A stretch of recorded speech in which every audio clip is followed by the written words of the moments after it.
هو المحامي بيدافع عن الظالم؟ هو انت كمحامي ممكن تبقى عارف ان الراجل ده عامل المصيبة دي ومع ذلك تدافع عنه؟ هي المحاماة فعلا انك تقدر تكتشف الثغرة فين وتقول للراجل ده انت خلاص كده خدت براءة؟ هي دي المحاماة؟ هي دي رسالة المحاماة؟ ولو انا معايا قضية وعارف ان الموكل بتاعي مظلوم واحنا ماشيين في القضية عرفنا ان الموكل بتاعي هو اللي ظالم وكان قايل لي تفاصيل غلط، اعمل ايه ساعتها؟ معاكم جرجس عادل المحامي، دي حلقة جديدة من برنامج صاحب قضية، وصاحب القضية النهاردة هو المحامي.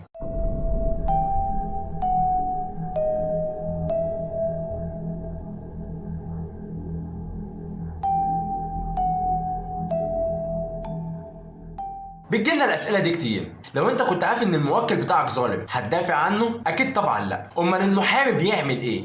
ايه دوره في القضيه؟ بصراحه المهنه دي مهنه جميله جدا ورساله قويه، انك تدافع عن حق المظلوم وتجيب له حقه دي احلى حاجه في الدنيا. وخلي بالك بقى ان مهنه المحاماه فيها حاجه مش موجوده في اي مهنه تانية، انك في مهنه المحاماه مش بتدافع عن حق نفسك، انت بتدافع عن حق حد تاني، ومتهيألي دي اصعب حاجة ممكن الواحد يعملها. نرجع للسؤال بتاعنا، هو انت لو عارف ان الموكل بتاعك ظالم هتترافع عنه؟ لا، في حاجة اسمها ضمير، والضمير لسه صاحي، وفي محامين كتير قوي مش بيقبلوا بالقضايا اللي زي كده. بس في سؤال تاني لازم تسأله، هو مش من حق الشخص الظالم ان يبقى ليه محاكمة عادلة ويبقى عنده كل حقوقه القانونية، والحقوق دي اقرها القانون، والقانون هنا ما فرقش ما بين الظالم والمظلوم، وقال لك اي شخص هيتم تقديمه للمحاكمه من حقه شويه حاجات، من حقه انه يتحاكم بالطريقه العادله، وهنا ملناش دعوه هو ظالم ولا مظلوم. يعني انا كمحامي قدام المحكمه من حقي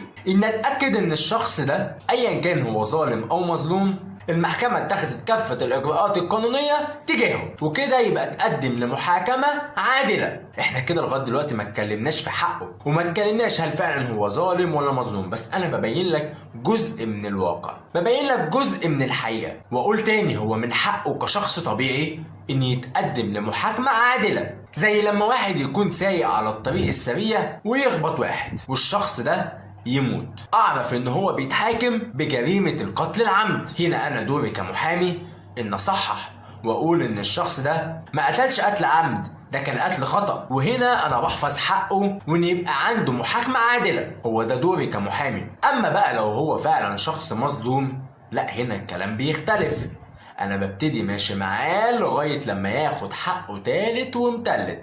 انا دوري نبذل مجهود لكن النتيجة بتاعة ربنا. كان معاكم جرجس عادل المحامي، ودي حلقة جديدة من برنامج صاحب قضية. شكرا لمتابعتكم.